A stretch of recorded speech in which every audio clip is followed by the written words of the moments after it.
अब आपको गुर्दे में और पित्ते में पथरी यानी किडनी स्टोन या गैल ब्लैडर स्टोन होने पर नहीं है घबराने की ज़रूरत। शहर हैदराबाद में सालों से इस इलाज के लिए खानदानी सिलसिले से चला आ रहा है भरोसेमंद नाम RS यूनानी फार्मेसी, जहां पर खास तौर पर पित्ते में मौजूद पथरी और दोबारा पथरी ना होने का किया जाता है मुकम्मल इलाज। आपको इस दर्द से हमेशा के लिए मिल जाएगा छुटकारा। No side effects, no operation, तशखीस करते हुए दवाएं की जाती है फराहम। तो देर ना करें, जल्द ही तशरीफ़ लाए RS Unani pharmacy, Bahadurpura X road, opposite Canara bank, Hyderabad. मज़ीद तफसीलात के लिए रब्त करें 9390610436 पर। तेलंगाना बीजेपी के सदर बंडी संजय कुमार ने दिल्ली शराब पॉलिसी स्कैम केस पर चीफ मिनिस्टर के चंद्रशेखर राव की खामोशी पर सवाल उठाए। चीफ मिनिस्टर की दफ्तर के कविता से सीपीआई के पूछताछ के एक दिन बाद बीजेपी कायद ने कहा कि चीफ मिनिस्टर को बेटी पर आयद इल्जामात की सफाई देनी चाहिए। शराब स्कैम में कविता के मुलविस होने के इल्जाम पर के चंद्रशेखर राव को रद्दमल का इजहार करना चाहिए। दिल्ली शराब स्कैम केस पर आखिर क्यों चीफ मिनिस्टर इजहार ख्याल नहीं कर रहे? कोरटला में मीडिया नुमाइंदों से बात करते हुए बंडी संजय ने चीफ मिनिस्टर से ये सवालात किए। दिल्ली में BRS की मरकजी ऑफिस के क़याम से मुताल्लिक़ KCR की जानिब से राज्य श्यामला यज्ञ मुनाकिद करने के ऐलान पर रद्दमल का इजहार करते हुए सदर रियासती बीजेपी ने कहा है कि KCR अपने जाती मुफाद के लिए यज्ञम कर रहे। बंडी संजय ने कहा है कि वो यज्ञम के खिलाफ नहीं, मगर उन्होंने के चंद्रशेखर राव को मशवरा दिया कि वो अपने घर या फार्म हाउस में यज्ञ का एहतमाम करें।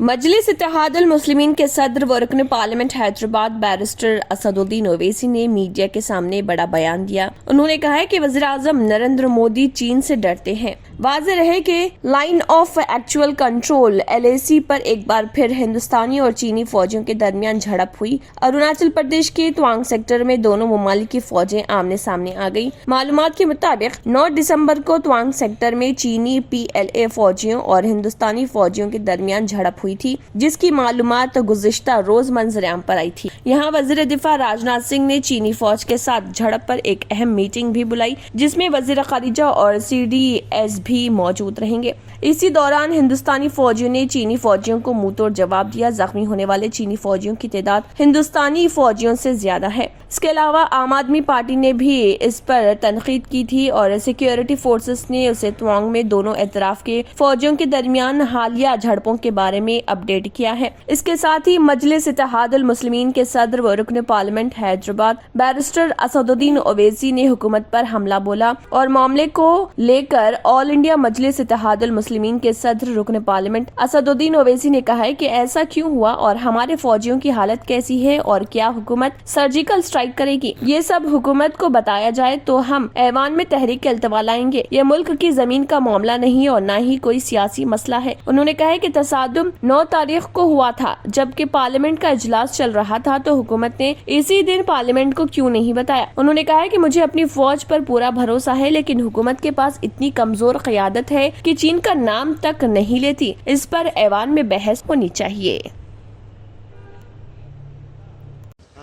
चाइना आपने लगातार ट्वीट किया है और कह रहे हैं कि सरकार छुपा रही है बातों को चीन को लेकर। क्या आप लोग नहीं जानते कि देश के प्रधानमंत्री ने 2 साल पहले क्या कहा था कि ना कोई घुसा है ना घुसेगा? कितना झूठ ये सरकार बोलेगी?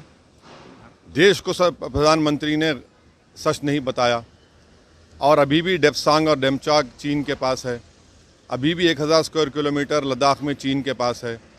ये जो 9 तारीख को वाक़या हुआ अरुणाचल प्रदेश में और 12 को रात में मालूम होता है, वो ट्रिब्यून अखबार और फिर विजेता सिंह हिंदू में रिपोर्ट करती है।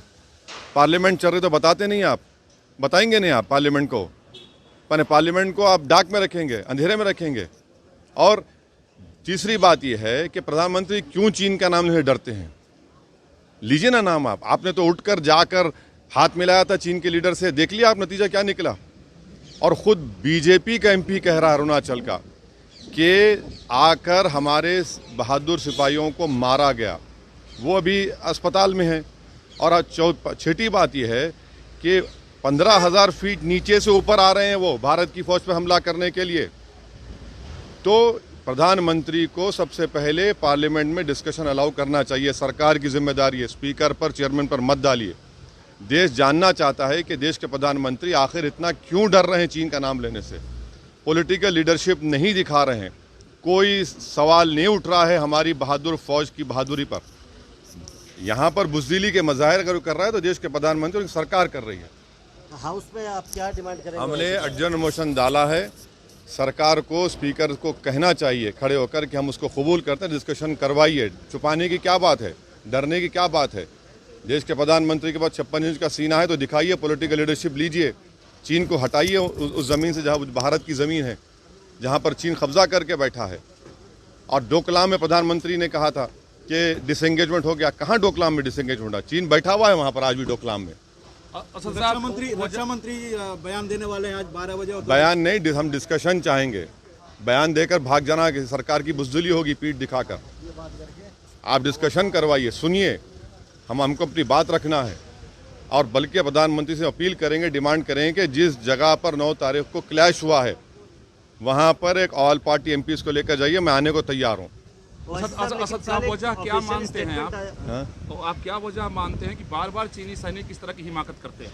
हिमाकत इसलिए कर रहे हैं क्योंकि देश के प्रधानमंत्री कमजोरी को जान चुके हैं। चीन जानता है कि प्रधानमंत्री कभी भी इस बात को नहीं मानेंगे कि चीन भारत की जमीन पर कब्जा करके बैठा है। उनका इमेज बाबा अकबर खान जी जीवन की बड़ी से बड़ी समस्या का समाधान मात्र 72 घंटों में करते हैं, वो भी फोन पर। जैसे वशीकरण, मनचाहा प्यार, शादी न होना, तलाक, गृह क्लेश, प्रेम विवाह, मुतकरनी, सोतन दुश्मन से छुटकारा, काला जादू, गणाधन आदि तांत्रिक विद्या और रिद्धि सिद्धियों के मालिक काले इल्मों के बेताज बादशाह जो सभी समस्याओं का समाधान करते हैं। अगर आप भी किसी समस्या से परेशान हैं तो आज ही संपर्क करें बाबा अकबर खान जी से।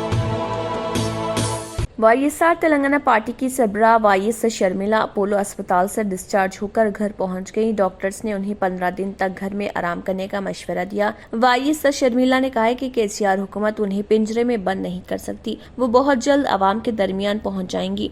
गैर मुय्यना मुद्दत की भूख हड़ताल करने वाली शर्मिला की सेहत नासाज हो जाने पर पुलिस ने उन्हें जबरदस्ती अपोलो अस्पताल मुंतकिल कर दिया था। हॉस्पिटल से डिस्चार्ज होने से कबल शर्मिला ने एक वीडियो पैगाम जारी करते हुए कहा कि मुझे पिंजरे में बंद करना केसीआर की बस की बात नहीं, सूरज के तुलूब होने को कोई रोक नहीं कर सकता। मेरे लिए पार्टी कारकुनों ने जो कुर्बानियां दी हैं जिसको वो कभी फरामोश नहीं कर सकती। शर्मिला ने कहा कि हाईकोर्ट ने उन्हें पदयात्रा करने की इजाजत दी। अदालत के अहकामात का एहतराम न करते हुए चीफ मिनिस्टर केसीआर पुलिस के कंधों पर बंदूक रखते हुए मुझे निशाना बना रहे। गैर मुय्यना मुद्दत की भूख हड़ताल करने पर उन्हें और उनके कारकुनों को बंदी बना लिया गया। तूफान मांडूस के असर से तेलंगाना में मुसलसल बारिश का सिलसिला जारी है। गुज़िश्ता रोज भी बारिश हुई थी और आज शाम भी बारिश देखी गई। महकमे मौसमियात के मुताबिक रियासत के कई मुकामात पर बारिश या बूंदाबांदी का सिलसिला जारी है और अगले 2 दिनों तक मौसम की यही सूरत हाल बरकरार रहेगी। वाज़ेह है कि तूफान के असर की वजह से हैदराबाद में बारिश हो रही है, जिसकी वजह से मौसम मजीद सर्द हो गया है। मध्य प्रदेश के साबिक चीफ मिनिस्टर और रियासती कांग्रेस के सदर कमलनाथ ने कहा है कि कांग्रेस की हुकूमत बनते ही रियासत में मौजूद हुकूमत के जरिए बंद की गई 100 रुपए में 100 यूनिट बिजली फराहम करने की स्कीम को बहाल किया जाएगा। कमलनाथ ने आज अपने ट्वीट में कहा कि भारतीय जनता पार्टी की हुकूमत के जरिए बंद की गई 100 रुपए में 100 यूनिट बिजली फराहम करने की स्कीम को मध्य प्रदेश में कांग्रेस की हुकूमत बनते ही फिर से बहाल कर दिया जाएगा। कमलनाथ के पिछले कई दिनों से इस तरह के ट्वीट सामने आ रहे। उन्होंने कहा था कि कांग्रेस की हुकूमत बनते ही किसानों के कर्ज माफ कर दिए जाएंगे। इसके बाद उन्होंने कहा कि रियासत में कांग्रेस की हुकूमत बनने के बाद पुरानी पेंशन स्कीम को लागू किया जाएगा। इसके बाद उनका एक ऐसा ही ट्वीट सामने आया था जिसमें उन्होंने कहा था कि कांग्रेस की हुकूमत बनने के बाद रियासत में पुलिस की हफ्तावार छुट्टियां भी दोबारा शुरू कर दी जाएंगी। बाल बढ़ाएं, खूबसूरत नजर आएं। खूबसूरत बालों का ख्वाब अब होगा पूरा। बाल झड़ने, सर में बफा वगैरह जैसे मसाइल अब हो जाएंगे बंद। जुल्फ निखार हेयर ऑयल, इस ऑयल के फायदे आपको कर देंगे हैरान। बालों के गिरने और झड़ने से रोकने का माहिर ऑयल। खास जड़ी बूटियों से तैयार करदा ये हेयर ऑयल से आपके बाल होंगे चमकदार, सिया और बालों को बढ़ाना इसकी खासियत। दिमाग और आंखों को देता है सुकून। 1 या 2 बार इस्तेमाल करने से ही फायदे हो जाएंगे हासिल। No side effect, order now. जुल्फे निखार हेयर ऑयल होलसेल दाम में किया जा रहा है फरोख्त। सीधे फार्मेसी से हासिल करें या कुरियर के जरिए मंगवाएं। होम डिलीवरी भी दस्तयाब है। मजीद तफसीलात के लिए राब्ता करें 9959100436 और 9390610436 पर। हैदराबाद और सिकंदराबाद का मशहूर भरोसेमंद इदारा deals done property dealing services माहिर इंजीनियर्स और आर्किटेक्ट्स की टीम पर मुश्तमिल गुज़िश्ता कई सालों से कंस्ट्रक्शन और रियल एस्टेट फील्ड में नुमाया खिदमात अंजाम दे रहा है। रिहायशी अपार्टमेंट, मकानात, कमर्शियल बिल्डिंग, ऑफिस, इंटीरियर्स आपकी हर जरूरत को करे पूरा। इंजीनियरिंग, डिजाइनिंग और प्लानिंग, मियारी मटेरियल आपके बजट में। Deals done property dealing services. घर बनवाना हो या खरीदना हो या फिर बेचना, आपके बजट में आपके पसंदीदा मुकाम पर हम कराएंगे दस्तयाब। मजीद तफसीलात के लिए रब्त करिए 9849363888, 9390558802, 8686781110, 8919723020। अब आपको गुर्दे में और पित्ते में पथरी यानी किडनी स्टोन या गैल ब्लैडर स्टोन होने पर नहीं है घबराने की ज़रूरत। शहर हैदराबाद में सालों से इस इलाज के लिए खानदानी सिलसिले से चला आ रहा है भरोसेमंद नाम RS यूनानी फार्मेसी, जहां पर खास तौर पर पित्ते में मौजूद पथरी और दोबारा पथरी ना होने का किया जाता है मुकम्मल इलाज। आपको इस दर्द से हमेशा के लिए मिल जाएगा छुटकारा।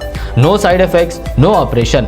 तशखीस करते हुए दवाएं की जाती है फराहम। तो देर ना करें, जल्द ही तशरीफ लाए RS Unani pharmacy, Bahadurpura X road, opposite Canara bank, Hyderabad. मजीद तफसीलात के लिए रब्त करें। नाजरीन, मजीद अपडेट्स के लिए KBN न्यूज़ को सब्सक्राइब करें और वीडियोस को लाइक और शेयर जरूर करें। शुक्रिया।